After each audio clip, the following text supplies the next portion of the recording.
Hi, I'm Dan Ashley, the evening news anchor for ABC 7 News in San Francisco, and I hope you and your loved ones are staying safe, healthy, and comfortable during these very challenging times. I am also a proud board member of the Commonwealth Club, one of our most important Bay Area institutions.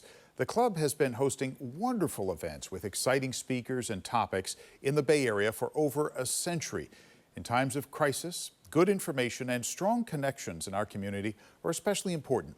And during the current COVID-19 crisis, the club has really stepped up. Since March 6th, the club has brought you over 100 live-streamed events with speakers and panelists, including past governors, secretaries of state, and many, many more. Every program includes a live chat, so you and viewers all over the Bay Area and beyond have been able to ask these experts the questions that are on your minds. Every program has been neutral and unbiased in true Commonwealth Club style to get to the bottom of the issues that are so drastically affecting our lives. The club has done all this public service despite being profoundly affected by the crisis.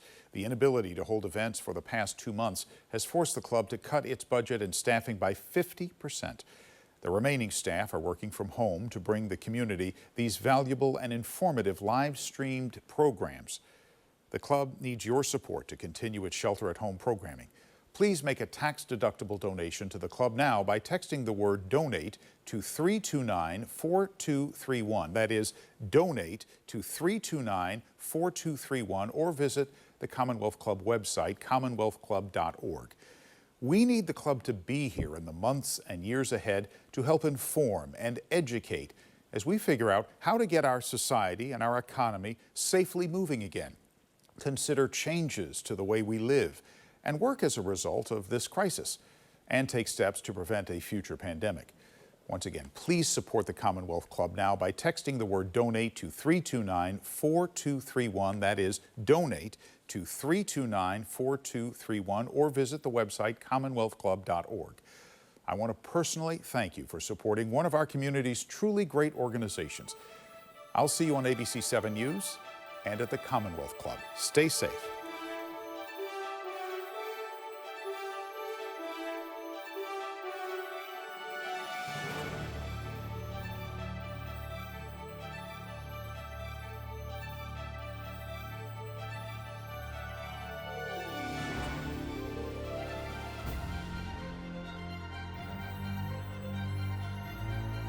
Good morning and welcome to today's Commonwealth Club Forum, an agenda for elder justice.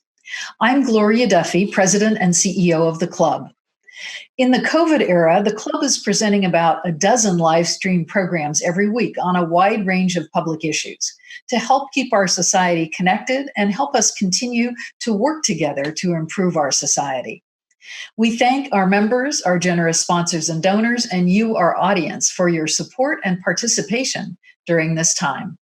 You can find everything you need to know about the club and its programs at commonwealthclub.org. Today's program is presented by Grown Ups, one of the club's 15 member-led forums, each one of them on a topic they explore and educate about all through the year. Grown Ups is a name that was intentionally chosen years ago by this forum's founders. And at the end of today's program, you'll meet Grown Up Forum co-chair Denise Michaud. Very appropriately, we are talking a lot about social justice today for many groups in our society. But what is the largest and fastest growing group in American society? It's our senior population. Elders have been seriously impacted by coronavirus, both by virtue of their medical vulnerability and because the way some seniors live today in group facilities has put them at risk. To put it bluntly, our senior population is dying in large numbers from coronavirus.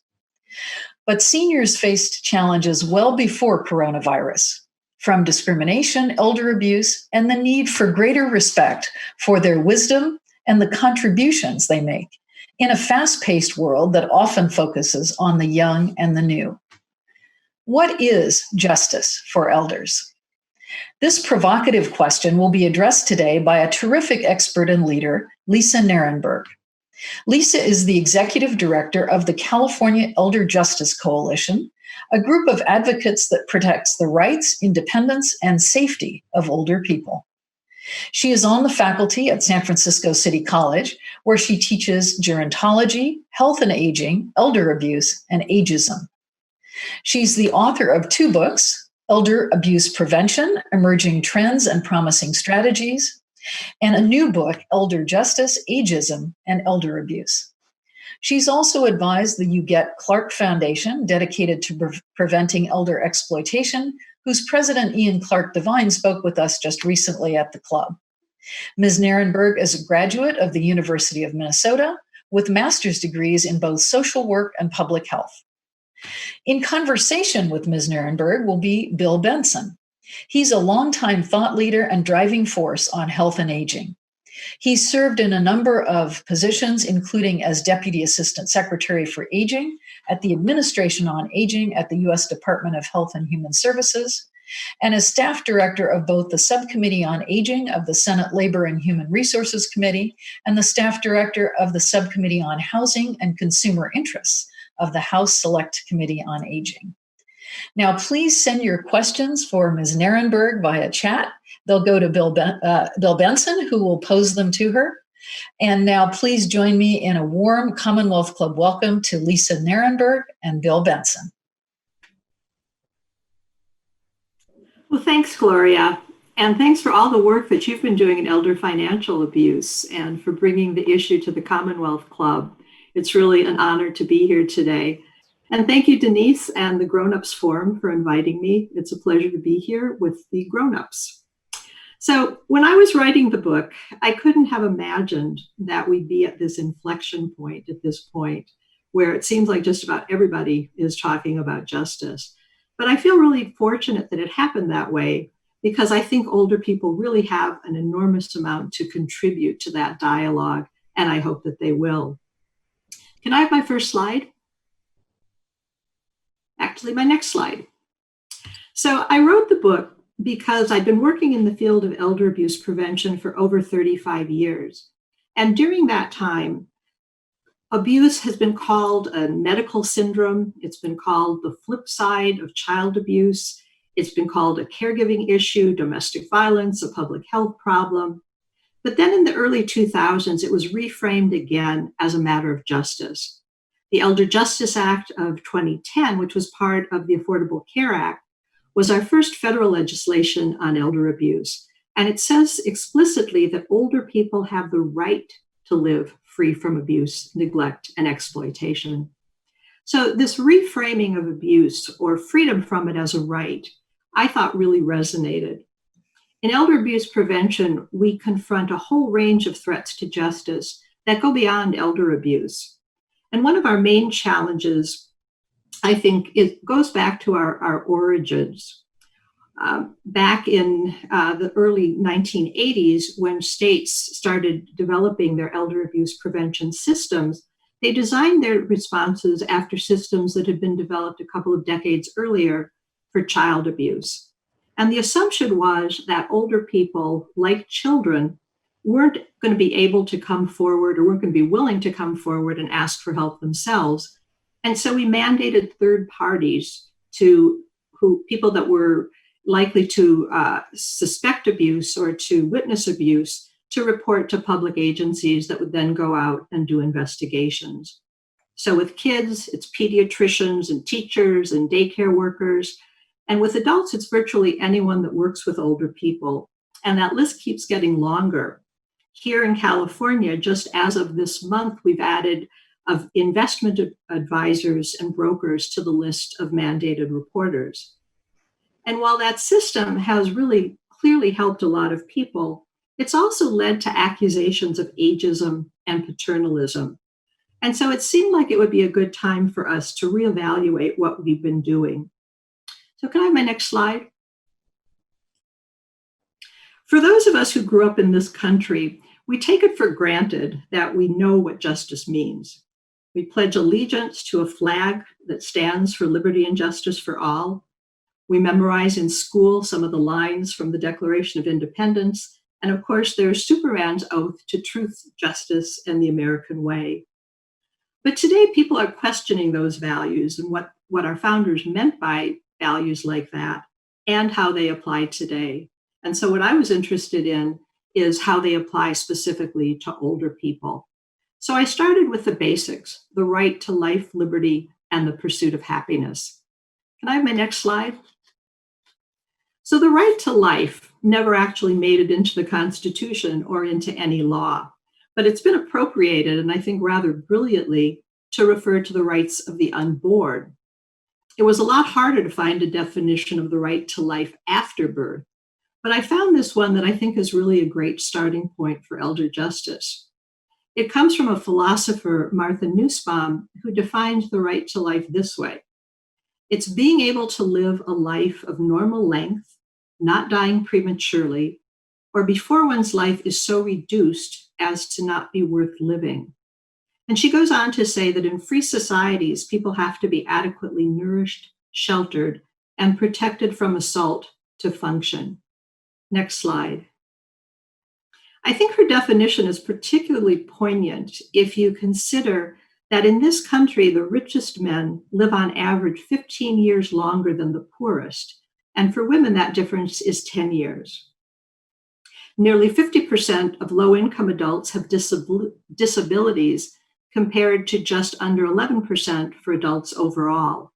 And African Americans are twice as likely to develop dementias, and for Hispanics, it's 1.5 times as likely.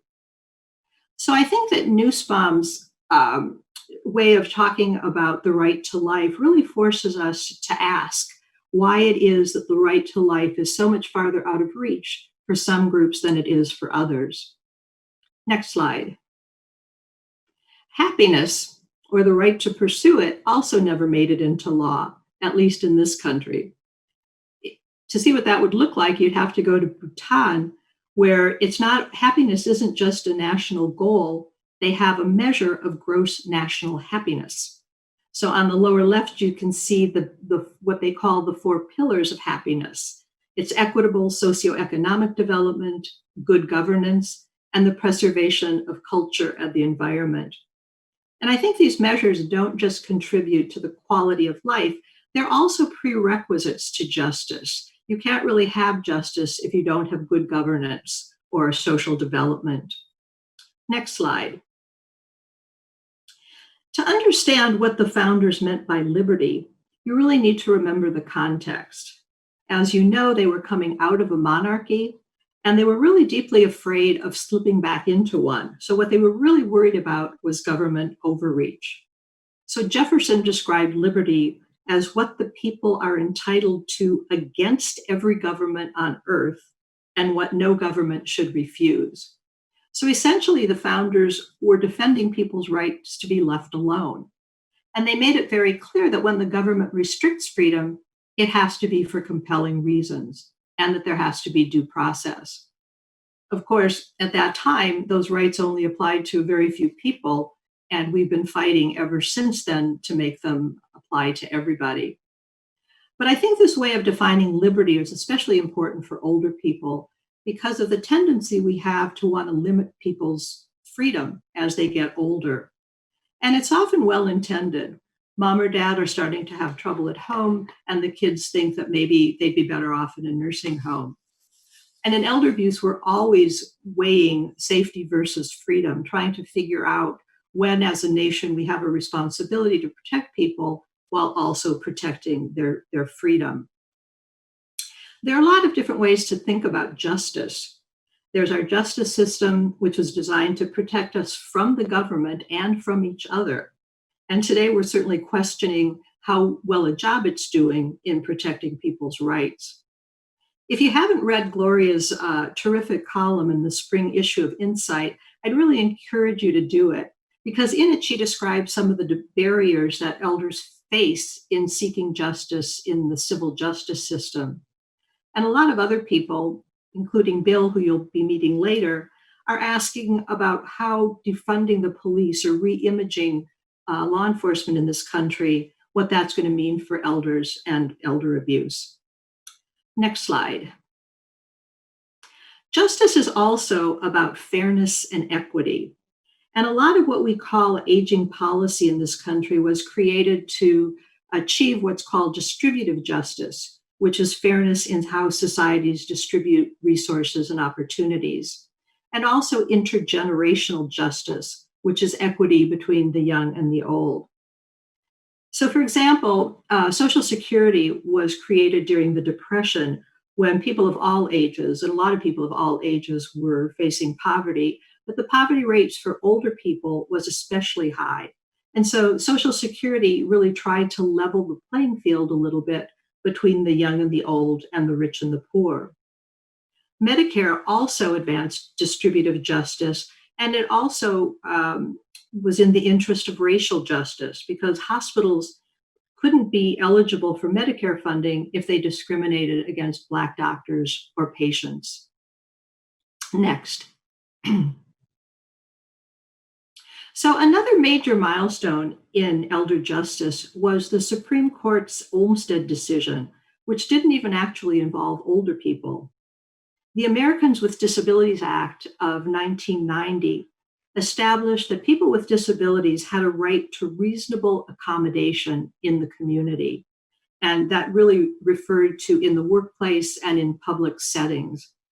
But then in the late 1990s, attorneys representing two women with mental disabilities who lived in a state-run institution made the case that their clients were actually capable of living in the community if they had reasonable accommodation, and that failing to provide them with reasonable accommodation deprived them of their rights under the Americans with Disabilities Act.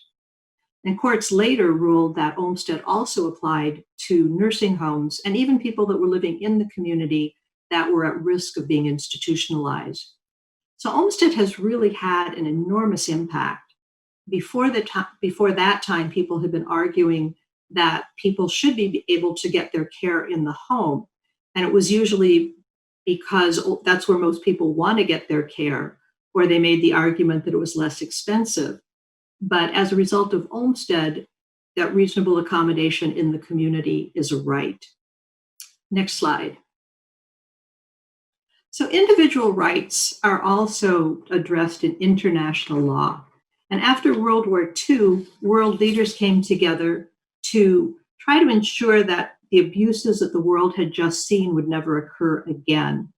And so they created the United Nations, and they also created the Universal Declaration of Human Rights. Now, clearly, universal applies to everybody, but it wasn't long before individual groups started coming forward and asking for special protections. Next slide. And that led to human rights conventions, which are agreements between countries. It's really a kind of a treaty. It's not like the events, the way we think of conventions today. There are actually 7 conventions for human rights, and they're listed here. So some of them actually have special protections for older people. For example, the Convention for the Rights of Women addresses discrimination against older women. That usually applies to things like inheritance laws. And the Convention on Torture and Cruel Treatment mentions restraints in nursing homes and withholding pain medication from people. There's an active movement on now that's to create a convention for the rights of older people. And it's really interesting. There's a rich body of research and writing that's coming out of that initiative. And I'd really encourage people to take a look at that if you're interested. I think it really enriches our way of thinking about justice in this country. Next slide. Another way of looking at elder justice is through the lens of ageism. I used to teach a class, as Gloria mentioned, in ageism. And every semester I would start out by asking the class what the students thought ageism was. And without fail, somebody always brought up the Golden Girls. And we end up getting into these discussions about whether the girls portrayed older women in a positive light or a negative light. Were they good for the cause or bad? And I think it's true, how we portray older people in the media does affect how we think about aging and how we think about our own aging. And so it certainly is important. But Robert Butler, the geriatrician who coined the term ageism in the late 60s, was really interested in institutional ageism, or how ageism is baked into our systems. He founded the International Longevity Center, which produced a report card on ageism that looked at these 7 different metrics. So they include things like elder abuse, poor care in nursing homes, and the fact that older people fare so poorly during disasters. He also talked about discrimination in healthcare and business and the media. And Butler and his colleagues really believed that it was ageism that accounts for our failure as a country to devote the resources that we need to prevent elder abuse, and our failure to enforce regulations in nursing homes, and our inattention to people in disasters. And we're certainly seeing the results of that today. Next slide. Maggie Kuhn, who founded the Grey Panthers, picked up the anti-ageism banner, and she and her followers really saw themselves as part of the broader social justice movement of the 1970s. So in addition to calling out ageism, they also aligned themselves with advocates for racial justice, for women's rights, for gay and lesbian rights. They also marched against the war in Vietnam. I was really disappointed to learn that just a few years ago, the National Grey Panthers organization had disbanded, just when I think we need them the most, but there are local chapters and state chapters that are still going strong. I think another development that really laid the groundwork for elder justice was the infusion of public health into aging and elder abuse. Can I have my next slide? And today the public, I think, is really getting a crash course in public health. But I worry that it may be kind of a distorted view of what public health is. Public health isn't just about lockdowns and quarantines, masks and ventilators. It's true that public health has always been concerned with disease epidemics. And in fact, it was started during a cholera epidemic in the 1850s in London. But over the years, it's really evolved over time to address a much broader range of threats to the public health, ranging from everything from gun control to domestic violence to climate change. And epidemiology, which we're hearing so much about today, is the research method that's used in public health. So epidemiologists look for risk factors that predict who's going to experience health problems or diseases. So risk factors, which are also called predictors, include things like individual behaviors, smoking and leading sedentary lifestyles. And it can also be things like gender and age, personal characteristics, or even where people live and where they work. And so the goal is to identify risk factors and reduce the ones that we're able to in order to protect whole communities from health problems. So in recent years, epidemiologists have found that some of the strongest risk factors for things like early death and disease and disability, and even elder abuse, aren't individual characteristics or traits or behaviors, but in fact are social factors, factors like racism and trauma and social exclusion, illiteracy, living in unsafe and underserved communities. And these are called social determinants of health. And so in the last 2 decades, a primary goal of public health has been promoting health justice. Next slide. So public health offers a lot of really great tools for addressing threats to the public's health. That includes the ecological model, which isn't exclusive to public health, but it's used a lot, which looks at health threats from 4 different angles, from the individual, interpersonal, community, and societal. And it offers interventions at all 4 of the levels. And public health also offers a continuum of prevention for preventing problems. So primary prevention is considered the gold standard. It's preventing problems from occurring in the first place through things like reducing risk factors. Secondary prevention is catching problems early on when they're easier to reverse. And that can involve things like screening and checkups. And tertiary comes in after the fact, after problems have already occurred. And there the focus is on reducing the harm. So as you can see from the arrows, public health isn't impartial. Primary prevention, as I said, is really the gold standard in prevention. And so are interventions at those bottom levels, at the community and societal levels, because those are the ones that really affect the most people. And it occurred to me when I was working on the book that these frameworks might actually be a good way to think about elder justice and combating ageism in society. So if I could have the next slide. So this is how I think of it. At the individual level, elder justice is about protecting and defending individual rights. At the interpersonal level, it's about preventing abuses of power between people. At the community level, it's making communities more inclusive and accessible and safer for everybody. And at the systems level, it's institutionalizing elder justice in our law and also in public attitudes and opinions. Next slide. So individual rights clearly begins with civil rights and threats that we face to those rights. We know that things like racism, sexism, and the many other forms of injustice not only continue into old age, but they intersect and they have a cumulative impact that I think accounts for some of those glaring disparities that we see in life expectancy and health and wealth and security. But older people face some additional threats to their rights, and a major one is clearly cognitive impairment.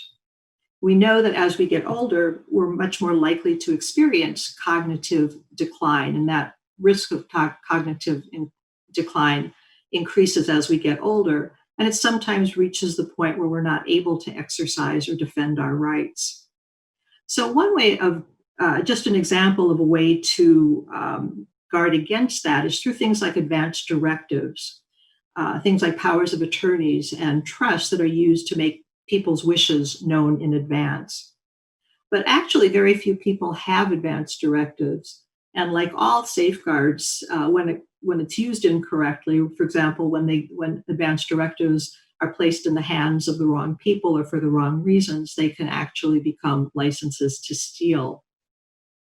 When people with impairments who don't have directives and they don't have families to act for them, and they're in imminent danger, courts may be asked to step in and appoint guardians, or what we call conservatorships in California. But guardianship also can be abused, and I'm sure a lot of you have heard some of the media accounts of egregious abuse by conservators.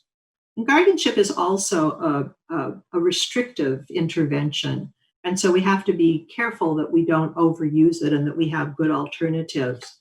There are a few programs like daily money management and supported decision making that can help some people make decisions without actually taking control away from them. But those are actually there aren't nearly enough of them as we need.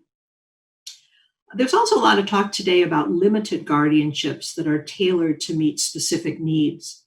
And at CEJC, we've been working with Congressman Ted Lieu of Los Angeles to request federal funding that would help states look at their guardianship laws and try to improve on them and look for alternatives to guardianship. So older people have other rights that are often disregarded. They include their rights as consumers. Consumers of long-term services and supports have rights. That includes things like protections against dangerous services and products, which requires government regulation, and that we enforce those government regulations. And so when nursing homes pressure people into signing unfair binding arbitration agreements, or when safety regulations aren't enforced, it may be violating residents' rights as consumers. In elder abuse, we also talk a lot about victims' rights. I think most Americans know their rights if they're arrested, even those of us who haven't been involved directly with the criminal justice system, but we watch television dramas.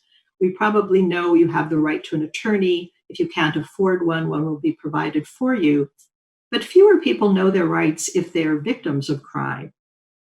And that includes the right to things like restitution from perpetrators, compensation for crime-related expenses. It's also the right to tell courts how they've been affected by crimes. And that usually happens during sentences or parole proceedings. There's also been a lot, I think, next slide. At the interpersonal level, elder justice, excuse me, I guess you're going back one slide. I missed that. At the interpersonal level, elder justice is clearly about elder abuse, and that includes elder abuse in its various forms: physical abuse, financial abuse, neglect, and withholding care. It's also domestic violence, which often continues into old age, and that's really about using power and privilege to control intimate partners. Undue influence is when people who are more powerful use that power unfairly to manipulate or exploit people who are less powerful. I think when we talk about interventions in abuses of power, our response has been kind of uneven. We have a lot of screening tools to look for abuse and to look for undue influence, but there's been less attention to prevention. I think we also need to pay more attention to reducing harm once abuse occurs. So I think, for one thing, popular culture would have us believe that the only thing that victims want is to see their perpetrators prosecuted to the full extent of the law and to serve the harshest sentences possible. But those of us that work with older victims, we know that there are a lot of other things that victims want. They often want to get back what they've lost and make sure that they're not going to lose more. And often in abuse, we see abuse by family members. And when abuse is by family members, victims oftentimes don't want to see their children go to prison. In fact, they want to see their children get help. And so that may be things like substance abuse counseling or treatment for mental illnesses. I'd also like to see a lot more attention on restorative justice, which focuses on restoring and rebuilding relationships and the damage that's been caused by crimes. So sometimes that may involve bringing whole families together or trusted members of the community. A few communities in California had elder courts, which gives judges a lot more flexibility in how they handle cases, and often involved really enforcing restitution and bringing in other people that were involved in crimes. Unfortunately, some of the elder courts that we had have actually disbanded, which I think is really regrettable. Next slide. At the community level, elder justice is about making our communities more accessible and safer and reducing isolation. I think a great example is age-friendly communities. And that's an approach that comes from the World Health Organization, where communities bring together leaders and they talk about everything from transportation to housing to crime prevention. And some people have even said that in a truly age-friendly community, we wouldn't have elder abuse. I have a little bit of trouble getting my mind around that one, but when you look at what epidemiologists are telling us, that social isolation is really one of the strongest risk factors, I think there's an awful lot that we can do to make our community safer for everybody. At the community level, we're also talking about fairness, and we're seeing a lot of injustice and discrepancies within communities and between communities in terms of access to services. I've been a big proponent of community health workers. We had a terrific program, a community health worker program at City College where I used to work. And community health workers, or CHWs, are members of underserved communities who help build trust between the community and the formal healthcare system. I think they're trained in things like health education, health literacy, motivational interviewing, community organizing, and how to advocate for both individuals and for whole communities. They're also trained to help people manage chronic conditions, things like diabetes and hypertension, those things that we see have played such a large role in increasing vulnerability to COVID. Community health workers, for some reason, have just not really caught on in the field of aging, which I think is unfortunate. I think we're seeing today what happens when people don't trust the information they're getting or the people that they're getting the information from. And so I think it would really behoove us to look more into community health interventions, and community health clinics is another way of improving access to underserved communities. Next slide. At the systems level, elder justice requires that public policies are constitutional and that they don't restrict people's rights unnecessarily. Nina Cohn is a constitutional scholar that I interviewed for the book, and she's done some really fascinating work looking at whether things like our reporting laws and our guardianship laws are meet those standards that the Constitution set. And spoiler alert, she concludes that some state laws are better than others. I really would recommend that you look at some of her work. It's really fascinating. Mainstreaming is the idea that is making sure that older people's interests are reflected in virtually all of our public policies and programs. And I've talked to some advocates who go to forums on everything from women's rights to immigration to crime prevention, and they're always jumping up and asking, what about older people? It's really hard to imagine that just about any public policy that's being discussed today doesn't affect older people, whether it's immigration or climate change or criminal, all of the items that we're hearing so much about today. But affecting systemic change isn't just about policy. I think it's also about changing the public's attitudes about old people and ageism. So a number of communities have launched anti-ageism campaigns, which I think is really great as long as we don't fall into the trap of identity politics that divides people rather than unites them. And in particular, I think we need to reject the generations at war narrative. Next slide. I think part of the problem is that programs like Social Security and Medicare are seen as aging programs that only affect older people. And when I was teaching, I used to try to get students to realize what an enormous stake they had in making sure that these programs were there for them. But it also has to work both ways. Older people have a tremendous stake in the success of younger people, and in particular, younger immigrants who provide enormous amounts of care to older people and really contribute to our communities and our economy. Unfortunately, because of the way that a lot of our programs are funded, the young and the old are often pitted against each other. So I think we really need to reject divisive tactics like that and allocate resources based on demographics and needs and not on politics. You know, studies have shown, there have been some recent studies that have shown that the public actually responds really well to the language of elder justice. But I think we need to go beyond branding and messaging to give substance to that rhetoric.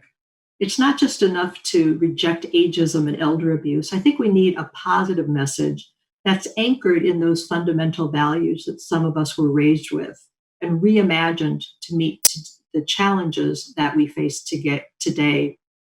And so I believe that we need to make elder justice about Nussbaum's right to life for everybody, Bhutan's pillars of happiness. I think it's striking the right balance between freedom and safety and ensuring that when we do restrict rights, it's done as surgically as possible with due process. It's also about prioritizing interventions that do the greatest good for the greatest number of people and striking the balance between prevention and remediation. I think it's about fairness within communities and between communities. It's reasonable accommodation under the Americans with Disabilities Act and Olmstead.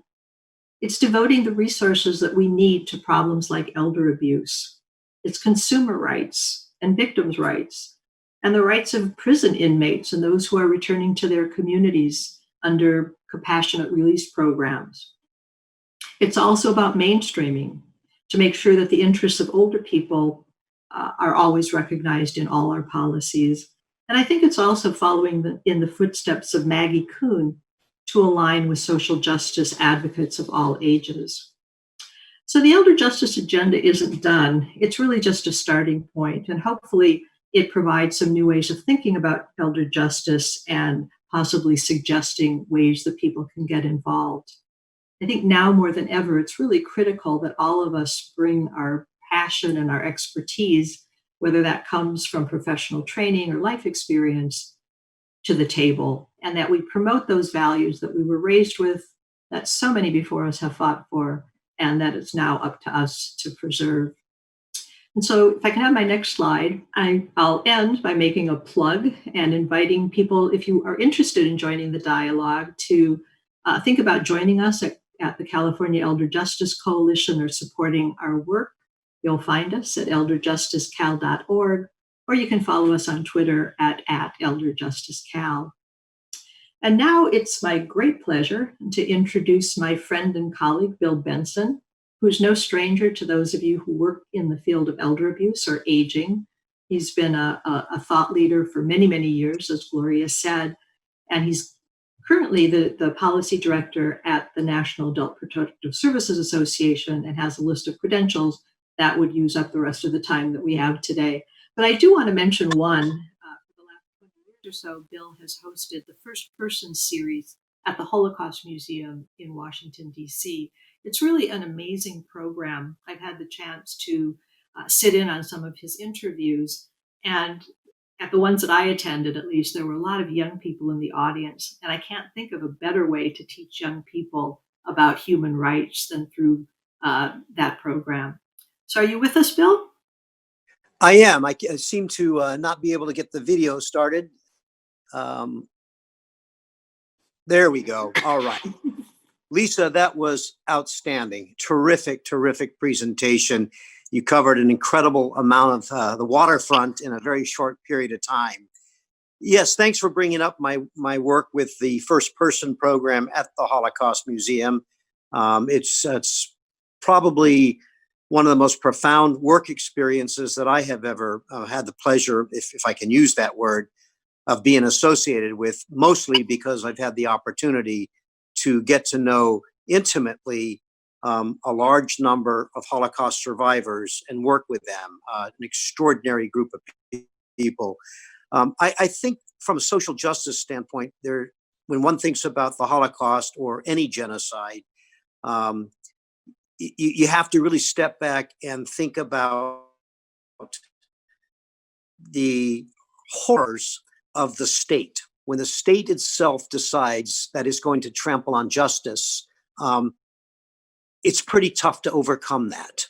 And that might resonate with folks thinking about some recent developments, even in our own country. But when the state steps in and says, we are basically going to deprive people of their rights, we're going to deprive them of due process, we're going to deprive them of liberty, we're going to deprive them of life, and we're going to do it unmercilessly, it's very hard to resist that.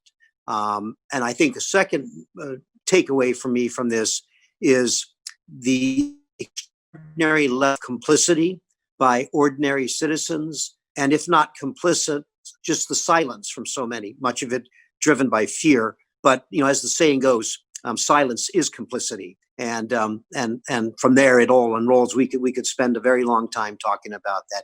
But I'd like to turn to you, Lisa, with a couple of questions. And I'd like to, you've taken on such big themes in your book: elder justice, ageism, elder abuse, all within the context of social justice.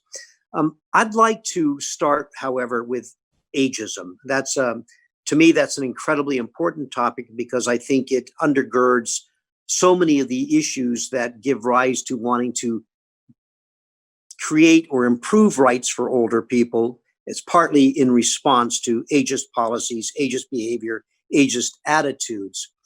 Nursing homes have been referred to over and over again as the epicenter of the coronavirus pandemic in the United States, as older persons have suffered more deaths than any other cohort, and so many of those deaths have been in nursing homes. We've even heard high-ranking officials, elected officials, suggesting that older people should essentially be sacrificed to save the economy. So my question for you, Lisa, is what do you think the impact might be of this pandemic on ageism, which I think you and I would agree is deeply ingrained in our society? Yeah, absolutely. Yeah, those comments. I think a lot of people have really been shocked and outraged by comments like that. I think people that never really thought about ageism are now thinking about it in ways that they haven't in the past. And, I really want to applaud the media. I think the media has done a terrific job during the explaining to the public, not just about what's happening in nursing homes today, but also talking about the situations that led up to what we're seeing today. And so I think we really need to try to build on that attention that we've gotten through this pandemic and build on it, and to look at some of the other items that uh, the International Longevity Center listed on their report card. I think it's kind of depressing to think about, to consider that we're talking about some of those failures that that they were talking about decades ago, things like the inattention to nursing home regulations and the inattention to people during natural disasters. So long ago, we were alerted to them, and we're seeing today that we haven't done a great job. In 1987, I was deeply involved in helping to craft the most sweeping nursing home reform legislation we've ever had, known by the silly name OBRA 87, but that's what it was called. And in 1987, when we passed that legislation and it was signed into law, we truly believed it would reform nursing homes. All these years later, I'm not the least bit surprised that the epidemic had its most visible face and impact in nursing homes. It reflects, in my judgment, just absolutely ingrained ageism that's reflected in things you've talked about: the failure to regulate laws and regulations, the failure to hire enough inspectors to go out to facilities, the failure to really care about the rights of those individuals, and then be stunned that we end up with this situation in which we've been basically indifferent to as a society, quite frankly, for a long time. But I'm going to shift a little bit. Lisa, as you know, I've worked with CDC in the public health sector for the last several decades. I came to public health fairly late. And I, like you, see public health, elder abuse being framed as a public health issue, because I think it truly is that. And I'm intrigued by your use, as you went through, of the ecological model of elder justice. How do you see this ecological model of elder justice as it relates to the COVID-19 crisis? I think COVID is a terrific, if you can say that, a case study in elder justice. And, I could go through those 4 levels of intervention and comment on how each of them really has been tested through the COVID epidemic. And, just one example in the area of individual rights. I know the situation now has gotten a lot of people thinking about advanced directives. I've heard people say, I'm going to go out and look at my advanced directive. Sometimes we think of only in terms of advanced directives for finances. But I think the epidemic has really forced us to think about how we want to be treated if we ever are in a situation where we can't make decisions for ourselves about our own care.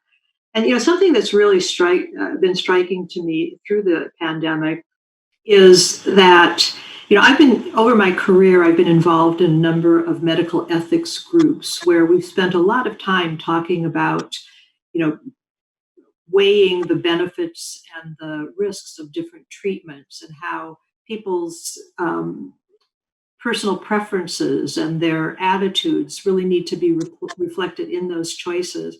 And you see today how so many choices are being made, so many decisions about people's medical care is being made on the fly by emergency responders. And you hear them talking, and I think it really is taking a toll on them. It's really difficult for them to be in a position, on top of all the other things that they're dealing with, to have to make these decisions that are really very value laden without having information about the people that they're making decisions about. But going through those layers, looking at the interpersonal level, clearly we know that we see more cases of domestic violence, scams during this time. And I know in the work that you're doing with Adult Protective Services, it's really raised challenges of how you protect people during emergencies. But I think probably the most glaring instances of justice that have kind of come to light through the pandemic has to do with communities and the disparities that we see between communities, not just in terms of PPEs and access to health services, but also in those pre-existing conditions, the fact that we have these disparities in people's vulnerability that goes back many, many years. I'm going to shift gears a little bit now on our questions, Lisa. You're fairly critical, if not quite critical, of mandatory reporting, and that's mandatory reporting of incidents of abuse, neglect, or exploitation. As you mentioned, we've got mandatory reporting laws in a lot of states. You write about that in your book. And I was involved in writing California's first mandatory reporting law. I later regretted that to a large extent, to be truthful, but there it is. So do you think that with respect to public policy that we've gone down the wrong path in creating and then expanding mandatory reporting laws? Well, I have been critical, and I don't think that we can say that we've taken the wrong path. But I think what we can say is that we don't know. As you know, it was the federal government that really raised this issue into the public consciousness. But then the federal government really left it up to states to develop their own response systems. And as I mentioned earlier, all of them kind of adopted the same model. There's only one state, New York, that doesn't have mandatory reporting. So we don't really know what another system would look like. From what my experiences with New York, I think they've done a great job there. And I'm curious, I don't know, maybe you do, whether or not there have been evaluations that have looked at the impact of a mandatory system compared to a non-mandatory system. That's actually one of the reasons that I've been interested in looking at elder abuse and elder justice in other countries, because there are other countries that have looked at our mandatory reporting laws and have chosen to take a different route. And I think it's important, though, that we look at work like Nina Cohn's and look at specific laws within states. One of the things I think one of the problems with mandatory reporting is that we tend to kind of let other entities in the aging network off the hook. We tell people if they just report to Adult Protective Services, we'll take care of it. I think that really gives the wrong idea that we need to be, as a community of service providers and as a broader community, as a broader public, we need to be thinking about what we could be doing to make older people safer in their communities. To my knowledge, there's been very little, if any, evaluation of states' mandatory reporting laws. My major concern with mandatory reporting laws is that they get passed with, considerable fanfare very often. Policymakers, legislators like to say, oh, we're responding to the elder abuse crisis. We're requiring doctors and social workers and bankers and fiduciaries and the public to report when they suspect a case of abuse or neglect or exploitation. My guess is that by and large, since we have no data, that it's the laws honored in the breach. We have no idea if people actually report, because we know that there's very little assessment of people not reporting, and certainly no penalties accrue, even if the state requires a penalty for failure to report. I would be willing to bet that virtually no penalties anywhere in America have been provided for failure to report, but I'm guessing failure to report is widespread. I think it's to a large extent, it's a hollow victory in many respects, not entirely. I know we're getting tight on our time. You and I have worked in this field for a very long time. I won't say how long, but a long time. Lots of decades, as a matter of fact. We know that today, and some of it's driven just sheerly by demographics and an aging society, but the numbers of older people who are abused are simply staggering. Some data suggests 1 out of 10 older people have been abused. And we don't have enough research on that, but we've got some pretty good beginning ideas about that. We know that the number of elder abuse reports exceed the combined total of child abuse reports and domestic violence reports in this country. And the reports seem to be growing in numbers, particularly with respect to financial exploitation. If you were issuing a report card on what has been accomplished with respect to elder abuse, what would you grade and what would those grades be? Well, I don't think I can come up with a with a letter grade, even though I've been a teacher for a long time. I've gotten out of that. I I think had that in mind. right. I think where our greatest success is really that, we've laid down some markers. We've said that society doesn't tolerate taking advantage of old people. And, we've also developed myriad interventions to prevent abuse.